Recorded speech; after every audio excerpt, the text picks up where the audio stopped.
Bonjour très chers amis les cancers et soyez le bienvenu sur ma chaîne Intuition des Sérines et j'espère que vous êtes bien. Allez, c'est parti.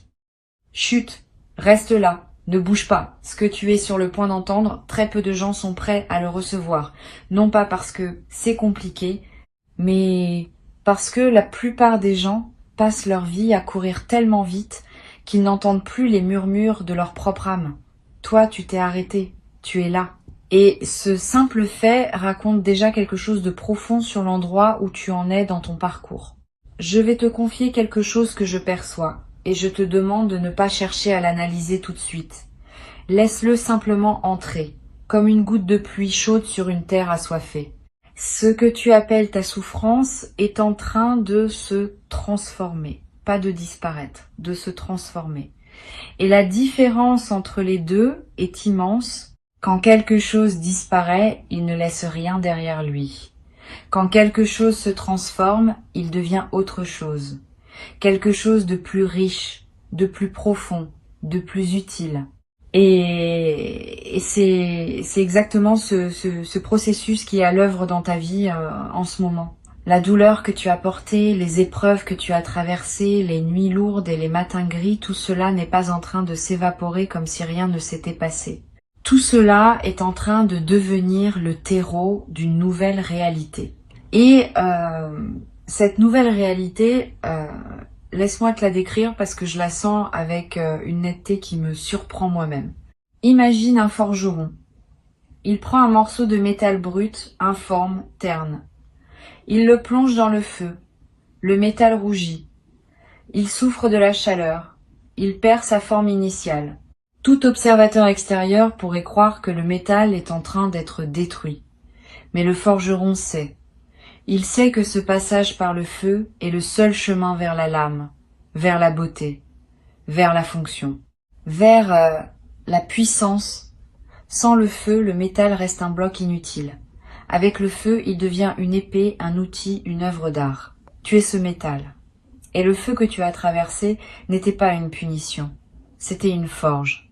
Ce que Intuition des Sirènes perçoit pour toi en cet instant, c'est que tu arrives au moment où le forgeron retire la lame du feu.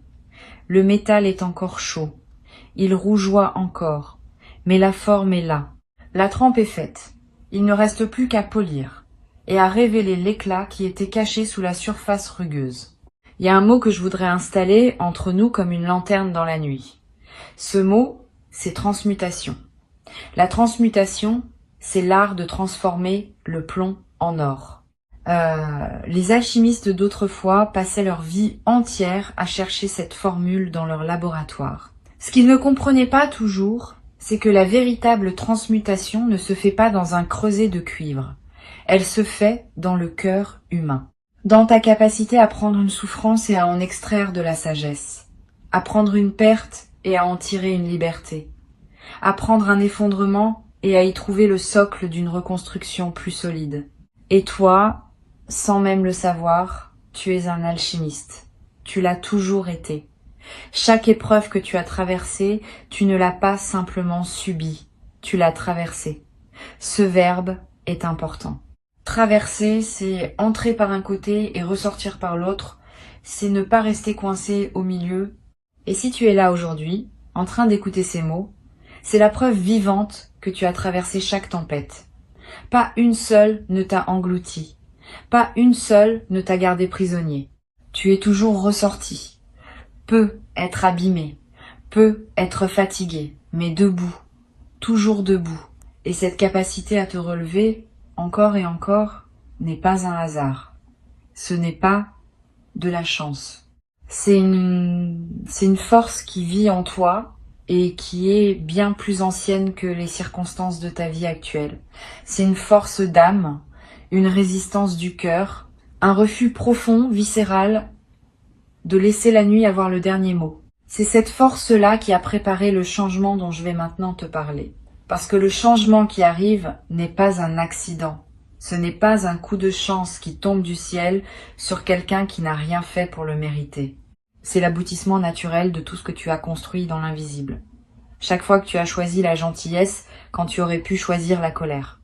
Chaque fois que tu as tendu la main quand tu aurais pu fermer le poing.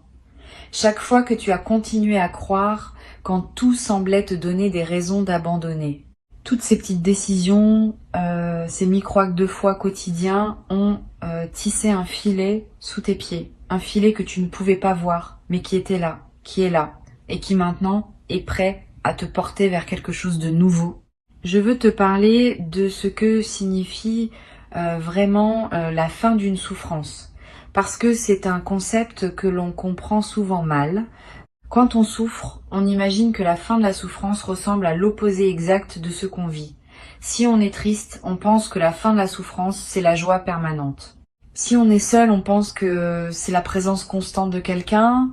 Si on est perdu, on pense que c'est une carte parfaite avec un itinéraire tracé au millimètre. Mais la vie ne fonctionne pas par opposition. Elle fonctionne par intégration. La fin de ta souffrance ne va pas ressembler à l'effacement de tout ce qui t'a fait mal. Elle va ressembler à un changement dans ta relation avec la douleur elle-même. Tu ne vas pas cesser de ressentir, tu vas cesser d'être emprisonné par ce que tu ressens. C'est comme la différence entre être sous l'eau et nager. Dans les deux cas, tu es dans l'eau. Mais dans un cas, tu te noies et dans l'autre, tu avances. Ce qui est en train de se mettre en place pour toi, c'est cette capacité à nager, à te mouvoir dans les courants de la vie avec une aisance que tu n'as jamais connue. Les vagues seront toujours là, elles font partie de l'océan. Mais toi, tu ne seras plus submergé. Tu sauras les lire, les anticiper, les chevaucher. Et cela change absolument tout dans l'expérience quotidienne de vivre. Pense un instant à la dernière fois où tu as ri sans raison. Pas un rire provoqué par une blague ou par une situation comique. Un rire qui a surgi de nulle part, du fond de toi, comme une source souterraine qui jaillit. Si tu te souviens de ce moment, tu sais de quoi je parle. Ce rire-là, c'est la signature de ton âme. C'est le son qu'elle fait quand rien ne l'empêche d'être elle-même. Quand les couches de protection, de méfiance, de douleur accumulées se fissurent suffisamment pour laisser passer la lumière d'origine, le changement qui arrive va multiplier ces moments, ces éclats de joie spontanée, ces instants où tu te surprendras à sourire, sans raison, ces matins où tu ouvriras les yeux et où la première pensée qui te traversera ne sera pas une inquiétude mais une curiosité, une envie, un élan. Cela ne veut pas dire que chaque jour sera parfait. Cela veut dire que ta ligne de base va changer.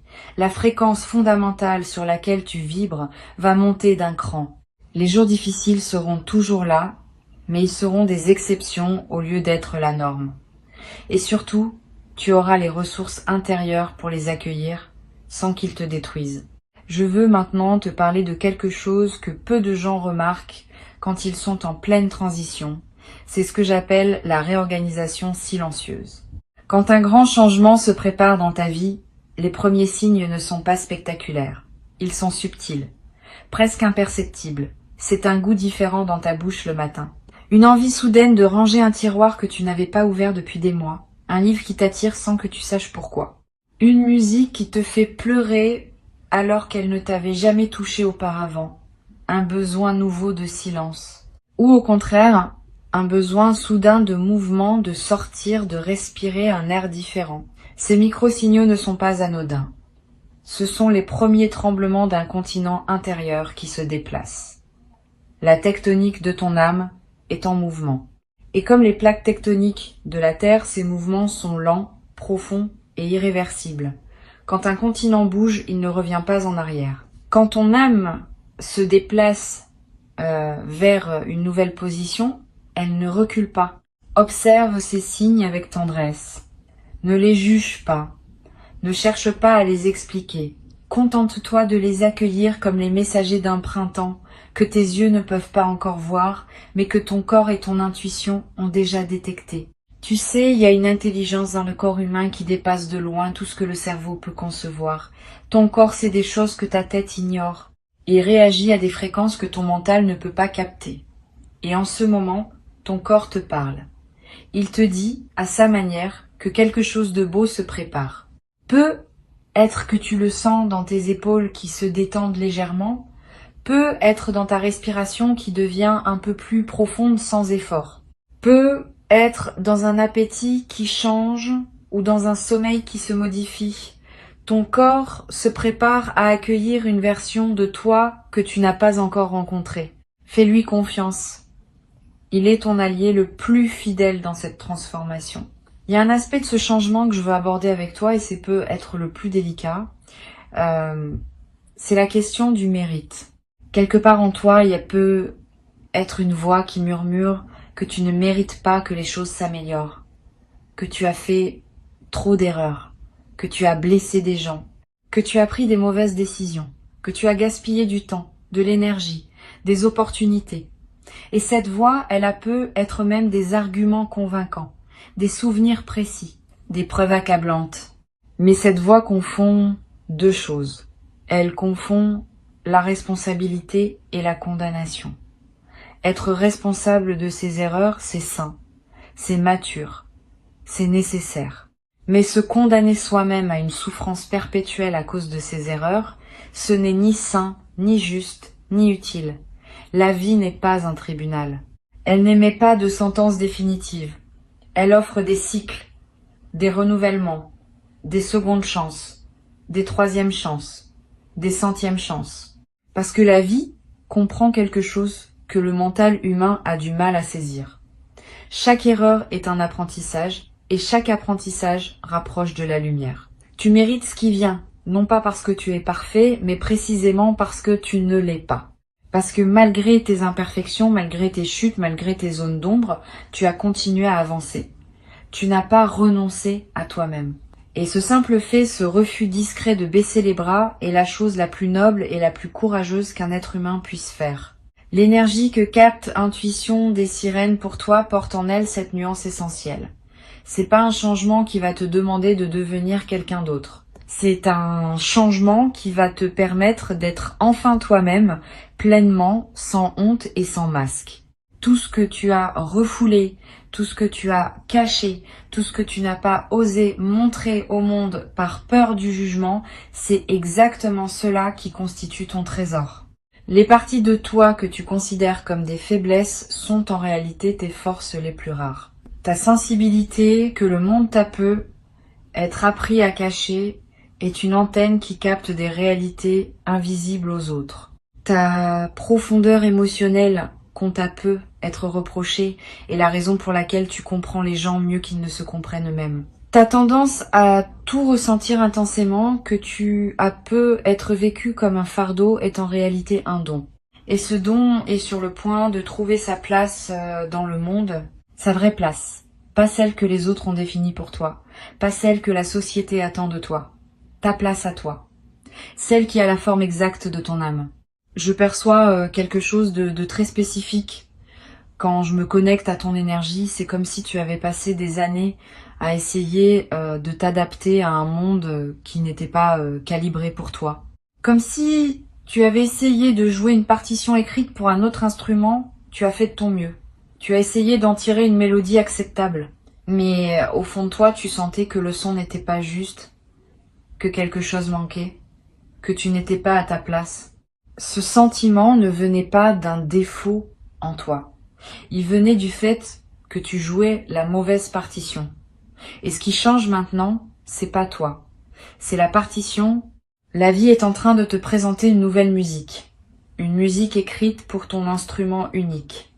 Et quand tu commenceras à la jouer, tu seras stupéfait par la beauté du son qui en sortira. Un son que tu n'as jamais entendu, parce que personne d'autre ne peut le produire. Il est uniquement le tien.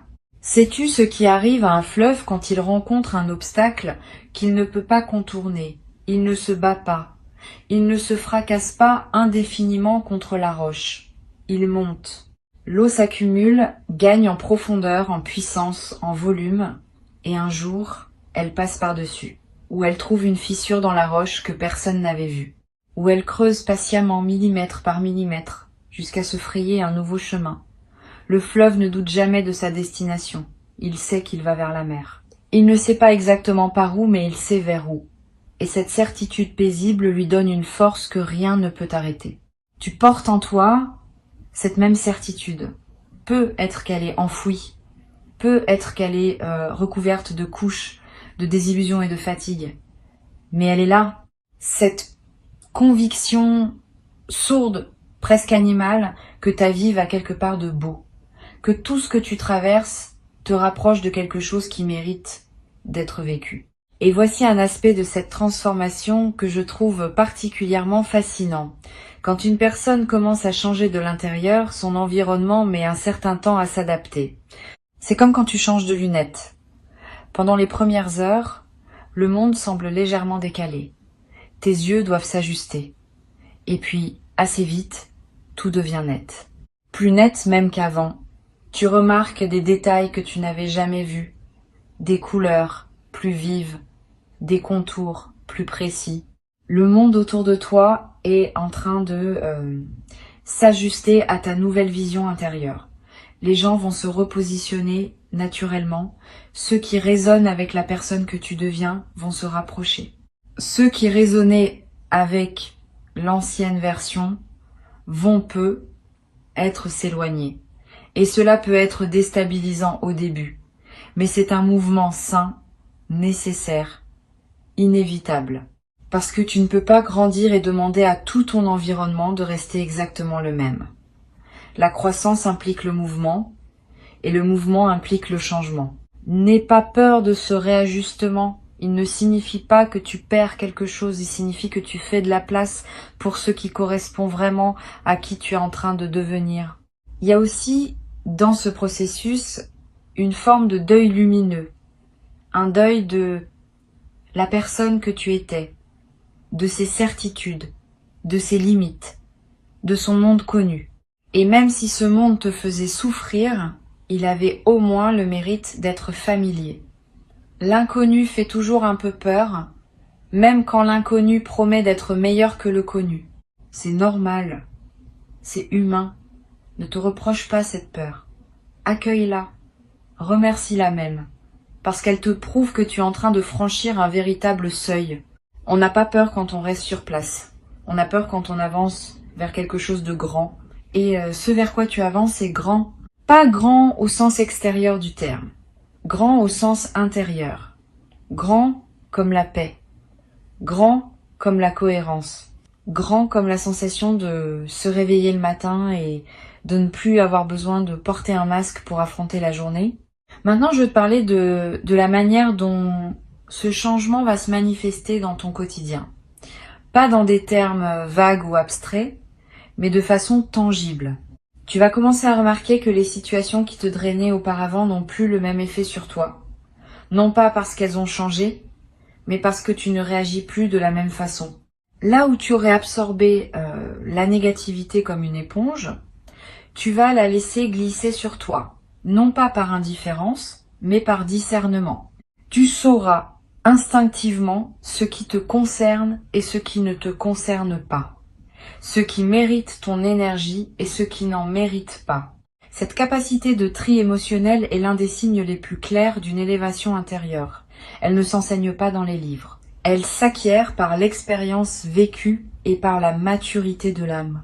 Tu vas aussi remarquer un changement dans la qualité de tes pensées.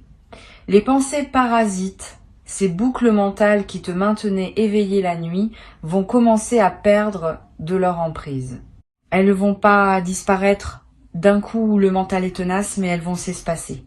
Et dans les espaces entre ces pensées, tu trouveras quelque chose que tu n'avais peu être plus connu depuis longtemps. Le calme. Pas le calme forcé de celui qui médite parce qu'on lui a dit que c'était bon pour lui. Le calme naturel de celui qui n'a plus besoin de fuir ses propres pensées. Le calme de celui qui est en paix avec son paysage intérieur. Ce calme va devenir ton refuge et ta force. Pas un refuge où tu te caches du monde, mais un refuge d'où tu t'élances vers le monde. Avec plus de clarté, plus de présence, plus de joie. Et la joie dont je parle n'est pas l'euphorie passagère que procure un événement heureux. C'est une joie de fond, une joie structurelle.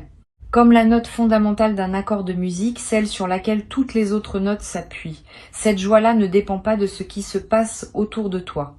Elle dépend de ce qui se passe en toi. Et ce qui se passe en toi, en ce moment même, est en train de poser les fondations de cette joie durable. Il y a un paradoxe magnifique dans ce que tu vis. Tu as cherché pendant longtemps la sortie de ta souffrance. Tu as cherché des portes, des clés, des solutions. Tu as demandé des réponses à l'extérieur. Et ce que tu découvres maintenant, c'est que la porte était ouverte depuis le début. Tu ne la voyais pas parce que tu regardais dans la mauvaise direction. La sortie de ta souffrance n'était pas devant toi, elle était en toi. Ce n'est pas un cliché, c'est la vérité la plus concrète qui existe. Parce que le jour où tu changes la manière dont tu te regardes toi-même, le monde entier se réorganise autour de cette nouvelle vision. Les mêmes rues, les mêmes visages, les mêmes journées, mais vues à travers des yeux neufs, des yeux lavés par tout ce que tu as pleuré, des yeux adoucis par tout ce que tu as compris, des yeux rendus perçants par tout ce que tu as refusé de laisser te détruire. Ces yeux-là, ce sont les tiens maintenant. Et le monde qu'ils voient est un monde rempli de possibilités que tu ne soupçonnais pas. Je sens que tu es en train d'arriver à un endroit de ton parcours où les pièces du puzzle commencent enfin à s'assembler. Pas tout en même temps, mais suffisamment pour que tu aperçoives le dessin. Pour que tu comprennes que ce qui te semblait chaotique avait en réalité un ordre caché. Un ordre bienveillant. Un ordre qui travaillait pour toi-même quand tu pensais que tout travaillait contre toi. Il y a un mot japonais, kintsugi, qui désigne l'art de réparer la poterie brisée avec de la poudre d'or. Au lieu de cacher les fissures, on les met en lumière, on les rend précieuses. Et l'objet réparé est considéré comme plus beau que l'objet intact parce qu'il porte son histoire dans ses veines dorées. Tu es cet objet. Tes fissures ne sont pas des défauts, ce sont des lignes d'or. Et le changement qui arrive dans ta vie est précisément ce processus de dorure. Tes blessures deviennent des ornements. Tes cicatrices deviennent des preuves de ta force. Ce que tu pensais être les traces de ta destruction devient la cartographie de ta renaissance. C'est peu être la chose la plus belle que je puisse te dire aujourd'hui. Tu n'as pas été brisé pour rien. Tu as été brisé pour être reconstruit en plus beau. Et cette reconstruction n'est pas un espoir lointain. Elle est en cours. Elle se fait en toi, maintenant, à chaque instant, à chaque respiration. Et sais-tu ce que font les arbres qui ont survécu à un incendie de forêt? Leur tronc porte les marques noires de la brûlure, leur écorce est craquelée, sombre, abîmée. Mais si tu observes attentivement, tu verras que ces arbres-là sont souvent les premiers à reverdir. Leurs racines protégées sous terre pendant que le feu faisait rage en surface, ont continué à puiser l'eau et les nutriments dont l'arbre avait besoin. Et quand le feu s'éteint, ses racines envoient une sève nouvelle, plus vigoureuse encore qu'avant, parce que le sol autour d'elle a été enrichi par les cendres. Le feu qui semblait destructeur a en réalité fertilisé la terre. Tes racines à toi sont intactes. Elles l'ont toujours été. Quoi que tu aies traversé en surface, quelle que soit l'intensité du feu qui a balayé ta vie, la partie la plus profonde de toi n'a jamais été atteinte. Et c'est de cette profondeur que monte maintenant la sève du renouveau. Tu le sens, cette énergie montante. Cette envie timide mais persistante de croire que les choses peuvent être différentes. Ce n'est pas de la naïveté, c'est de la sève. C'est la vie elle-même qui refuse de s'arrêter, qui refuse de te laisser tomber. Il y a une forme de grâce dans tout cela qui dépasse l'entendement humain. La manière dont la vie orchestre les renaissances a quelque chose de mystérieux et de profondément rassurant. Elle ne te demande pas de comprendre le mécanisme.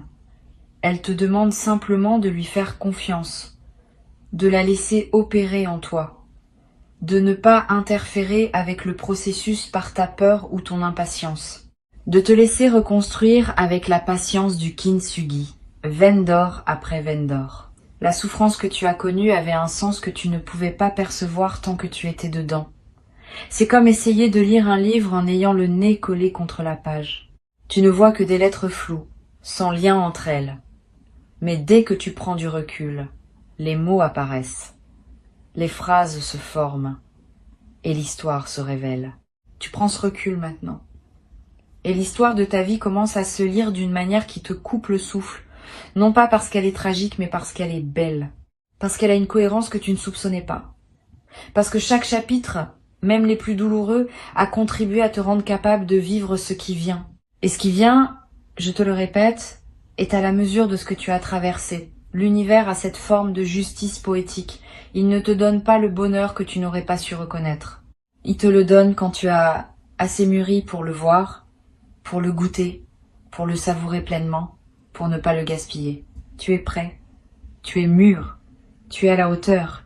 Et si une part de toi doute encore, si un coin de ton esprit résiste et se demande si ces mots s'appliquent vraiment à toi, je t'invite à poser ta main sur ton cœur un instant, sans son battement. Ce battement n'a jamais cessé, même dans tes pires moments.